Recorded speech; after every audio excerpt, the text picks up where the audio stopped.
In order to better understand these challenging times, we thought that we would share this story with you, Let the Children March. It's written by Monica Clark Robinson and illustrated by Frank Morrison. The setting takes place in 1963 in Birmingham, Alabama. Thousands of African American children volunteered to march for their civil rights after hearing Dr. Martin Luther King Jr. speak. They protested the laws that kept people of color away and segregated from those that were white. Facing fear, hate, and danger, these children used their voices to change the world. The author's poetic words and the illustrator's emotive paintings bring this historical event to life while documenting this remarkable time.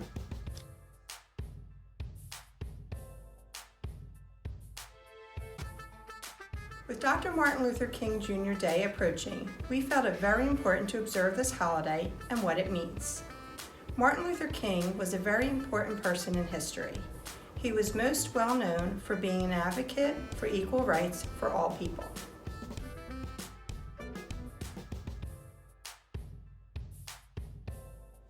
Dr. Martin Luther King Jr. is well known for his lasting impacts on our society. He is perhaps most well known for his I Have a Dream speech. However, this is only one of his many public speeches. Most of his work centered on fixing racial inequity and building a society where we focus less on color and more on our humanity. He was recognized for his work with the Nobel Peace Prize. The legacy of Dr. Martin Luther King Jr. and all of the activists who have advanced his dream live on today through the diversity of this very school and within our own community.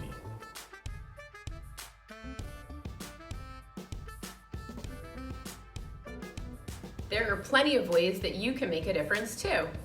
Through volunteering, writing elected officials, fundraising, starting a petition, and even educating yourself.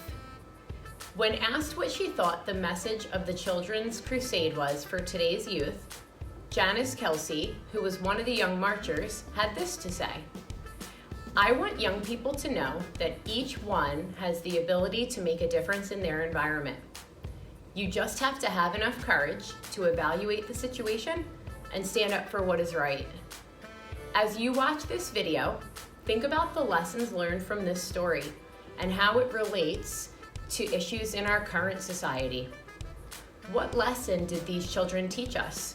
How can we apply these lessons to our lives today?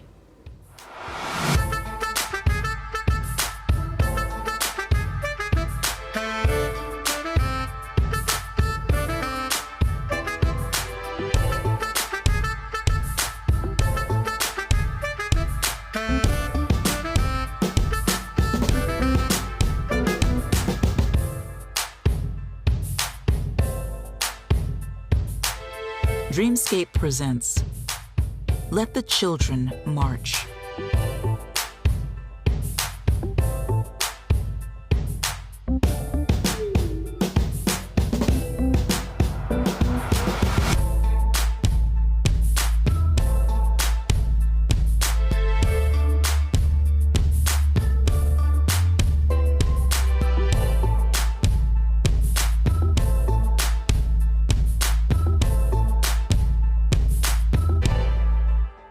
(1963) Birmingham, Alabama.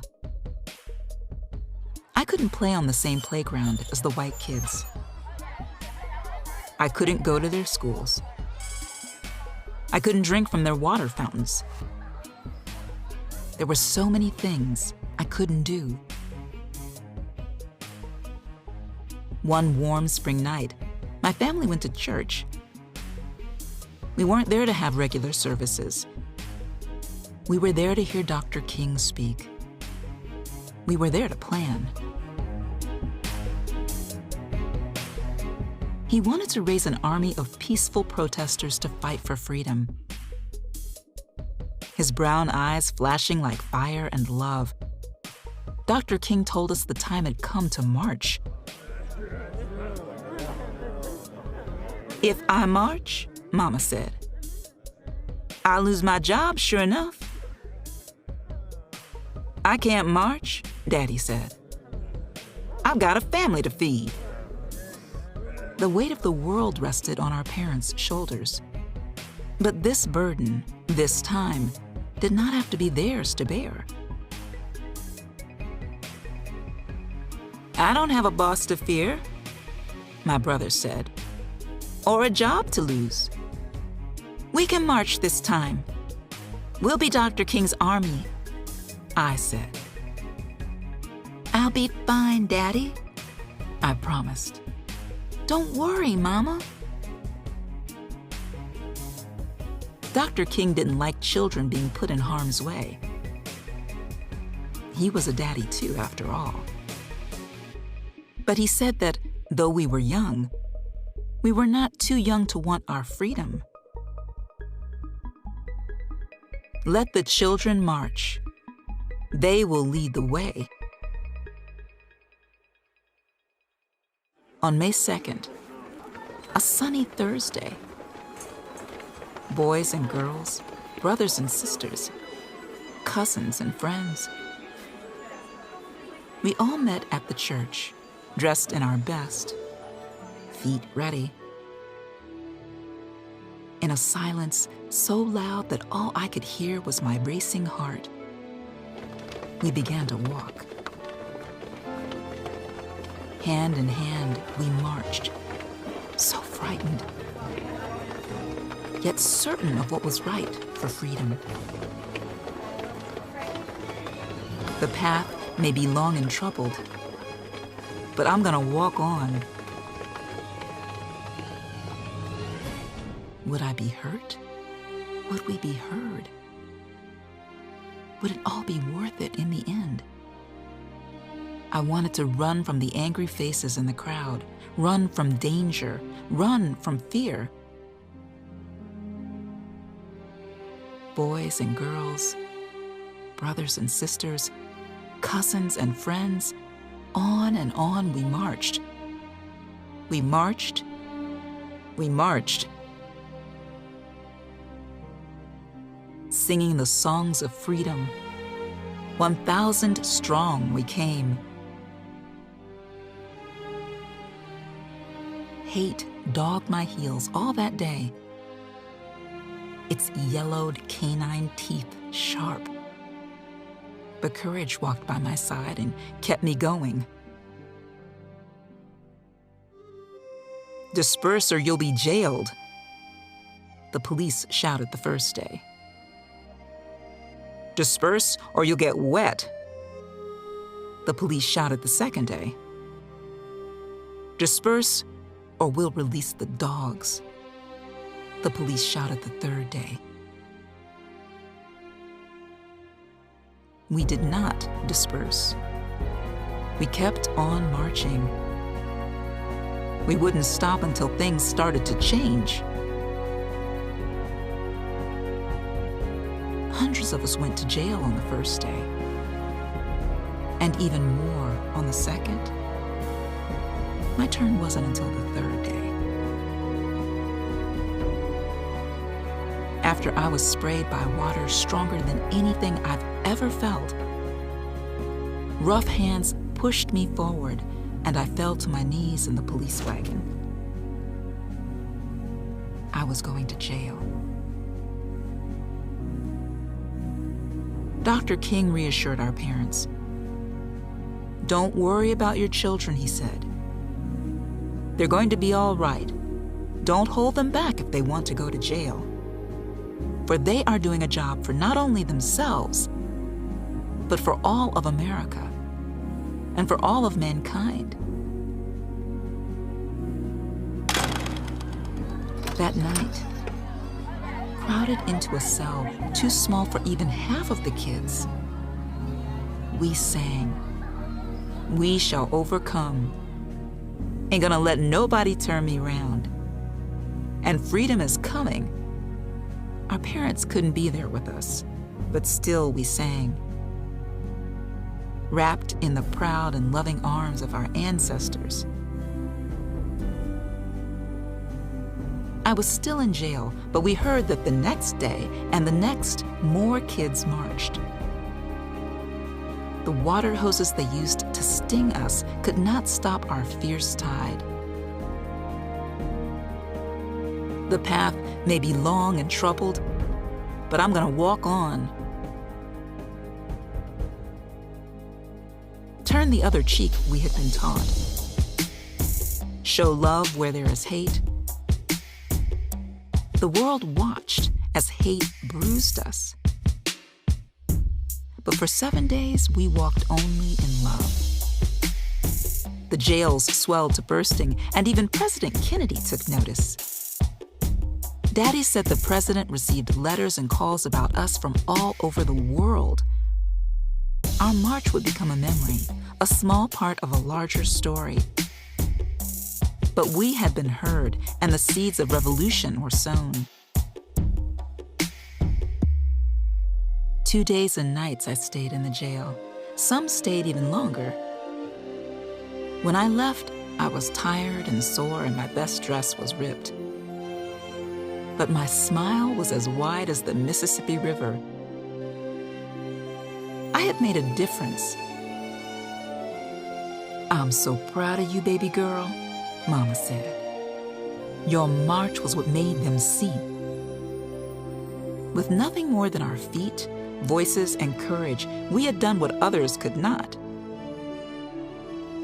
Change was right around the corner. We felt it like a cool breeze in an Alabama August. On May 10th, the great news rang out. Dr. King had reached an agreement with the white leaders of the city. Desegregation would begin. 1 month later, I was playing on a playground I'd never been allowed to play on before. 2 months later, my family ate at a diner we'd never been allowed to eat in before. Our march made the difference. We children led the way. Singing the songs of freedom, 1,000 strong we came. Civil rights and the Children's Crusade. 1963, January 14th. Governor George Wallace makes his inauguration speech, calling for segregation now, segregation tomorrow, segregation forever. April 3rd. The first organized sit-ins take place at downtown lunch counters. April 12th. Dr. Martin Luther King and other protesters are arrested after leading a nonviolent protest for demonstrating without a permit. May 2nd, D-Day. The Birmingham Children's Crusade begins. By the end of the day, 973 young marchers are jailed. May 3rd, Double D-Day.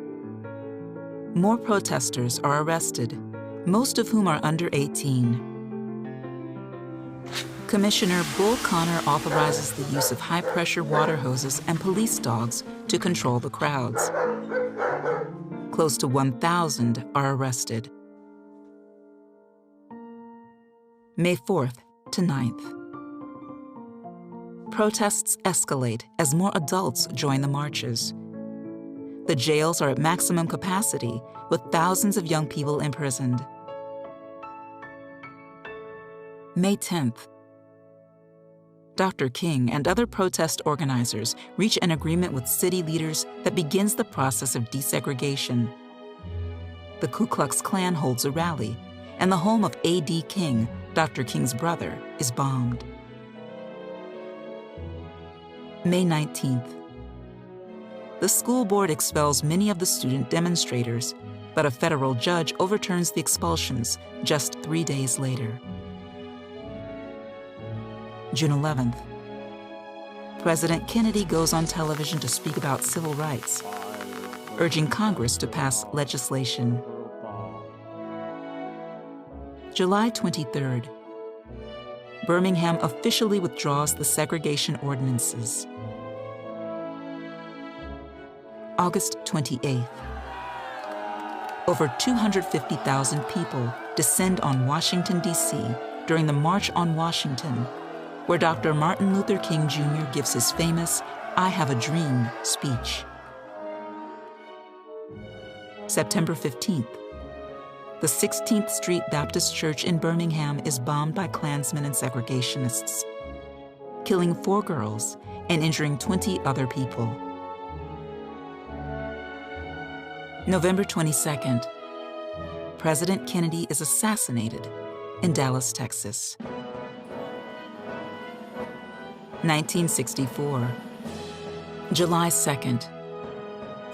Congress passes the Civil Rights Act of 1964, which outlaws discrimination based on race, religion, sex, or national origin. October 14th.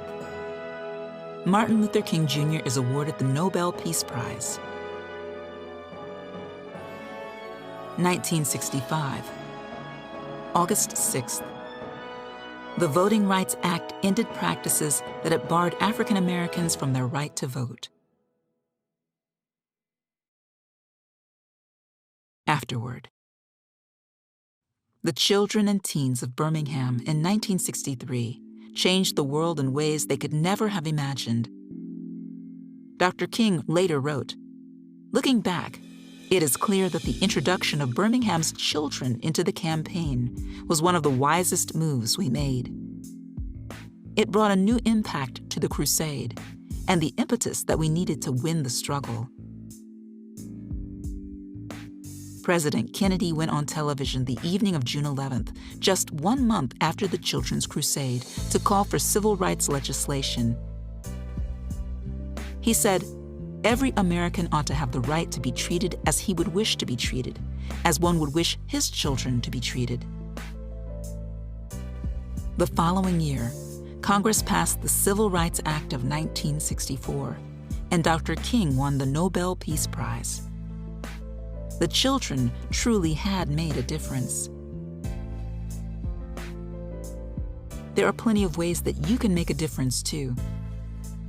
Through volunteering, writing elected officials, fundraising, starting a petition, educating yourself. When asked what she thought the message of the Children's Crusade was for today's youth, Janice Kelsey, who was one of the young marchers, had this to say: "I want young people to know that each one has the ability to make a difference in their environment. You just have to have enough courage to evaluate the situation and stand up for what is right."